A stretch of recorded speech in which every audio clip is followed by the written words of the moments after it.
Bonjour à tous, c'est Thomas et aujourd'hui j'aimerais te parler de ma grand-mère. Pourquoi te parler de ma grand-mère? Il y a quelques temps, je réfléchissais à comment faire pour être quelqu'un d'intéressant et pourquoi il y a des personnes qui sont plus intéressantes que d'autres et ça m'a fait penser à ma grand-mère, je te raconte ça juste après. Je te propose de regarder dans la description de cette vidéo, tu trouveras quelques liens, des choses sympas, notamment mon e-book, donc n'hésite pas à regarder dans la description de cette vidéo. Lorsque j'étais petit, je trouvais ma grand-mère pas forcément la personne la plus fun au monde. Je la voyais comme quelqu'un qui stressait que ses petits-enfants abîment ses meubles, abîment son parquet, etc. Elle avait des problèmes de santé, du diabète et compagnie. Et si vous voulez, c'était pas forcément le grand fun. Je me disais pas que j'allais passer une super journée quand j'allais chez ma grand-mère. Un week-end, on avait un week-end de famille, je ne me rappelle plus exactement quel était l'événement, mais on était chez une de mes tantes en Alsace et je mangeais en face de ma grand-mère et je sais plus exactement comment, mais le sujet de la Seconde Guerre mondiale arrive sur la table. Et ma grand-mère commence à raconter comment elle a vécu la Seconde Guerre mondiale et notamment comment elle a agi dans la résistance. Alors déjà pour moi ça a été un choc de découvrir que premièrement ma grand-mère avait un jour été jeune et deuxièmement que ma grand-mère avait fait la résistance.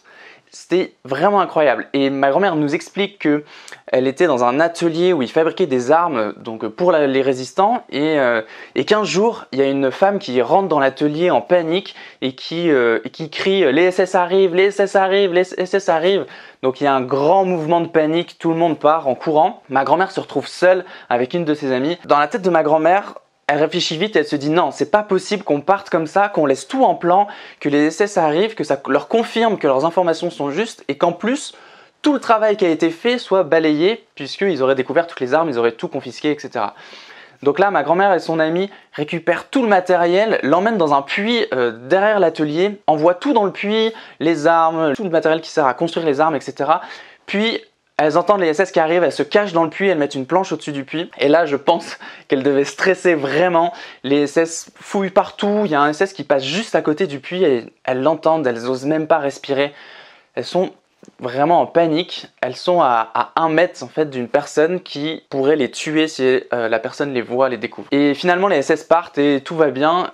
Et en fait, c'est fou, grâce à ma grand-mère, il y a des résistants qui ont pu avoir des armes et qui ont pu du coup participer à la libération de la France. Quand j'ai appris ça, ma perception de ma grand-mère a complètement changé. Avant, je me disais que ma grand-mère était juste une personne âgée avec qui j'apportais finalement peu d'intérêt, ou en tout cas je trouvais pas forcément très fun. Et finalement d'un coup, dans ma tête, ma grand-mère était une héroïne, c'était l'équivalent des super-héros que je regardais dans mes dessins animés et je me disais waouh! Et c'est fou parce que ma relation avec ma grand-mère a complètement changé depuis ce jour-là. Avant, je m'intéressais pas du tout à elle en fait et j'étais beaucoup plus intéressé quand on avait des événements de famille à aller jouer plutôt qu'à être avec ma grand-mère. Et à partir de ce moment-là, j'ai commencé à vraiment m'intéresser à ma grand-mère et découvrir qui elle était vraiment, quel était son caractère, etc. Et j'ai vraiment juste trop aimé ça. Et en fait c'est fou parce que je me faisais cette réflexion il y a quelques jours, c'est que ma grand-mère n'a pas changé entre avant ce week-end là et après ce week-end là. En fait avant ce week-end là elle avait déjà vécu toutes ces choses et après pareil. Donc ce qui a changé c'est pas ma grand-mère en elle-même mais c'est ma perception d'elle. Et c'est ça qui est intéressant, c'est qu'en fait que vous soyez une personne intéressante ou non, c'est pas la question n'est pas dans qui vous êtes réellement dans votre identité, mais elle est dans qu'est-ce que les gens vont percevoir de vous. Et donc du coup, ça pose une question de comment faire en sorte que les gens nous perçoivent comme quelqu'un d'intéressant. Et en fait, je pense que le point de différence entre une personne qui est intéressante et une autre, ça va pas être réellement qui elle est, mais ça va être comment elle va raconter qui elle est, comment elle va raconter ce qu'elle vit. Et c'est le fait de raconter des histoires. En ce moment, je suis une formation sur le storytelling et en fait, c'est fou de voir que suivant comment vous allez raconter un événement, vous pouvez être intéressant ou non. Suivant comment vous allez raconter un événement, vous pouvez devenir quelqu'un où les gens se disent « waouh !» où les gens s'immergent complètement dans ce que vous avez vécu, ou tout simplement vous avez juste décrit des faits sans grand intérêt et finalement tout le monde aura oublié après la discussion. En tout cas, j'aimerais te donner un défi. En tout cas, c'est le défi que moi je me suis donné, c'est de commencer à raconter des histoires. Parce que quand on me demande comment tu vas, qu'est-ce que tu as fait cette semaine, etc., que je puisse relater les faits, mais en mode histoire, en racontant une histoire pour intéresser les personnes, pour devenir quelqu'un,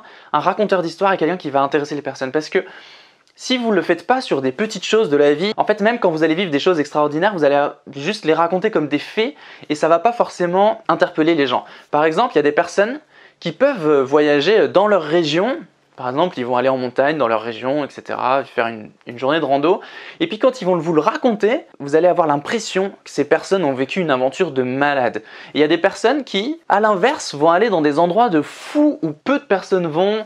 Ils vont faire une semaine de rando, etc. Et puis en fait, la manière dont ils vont vous raconter les choses va faire qu'en fait, vous allez juste zapper et puis vous n'allez pas avoir l'impression que c'était si ouf que ça. Je vous encourage, si vous connaissez pas le storytelling, à vous renseigner, à aller sur YouTube ou tapez storytelling, vous allez voir plein de choses.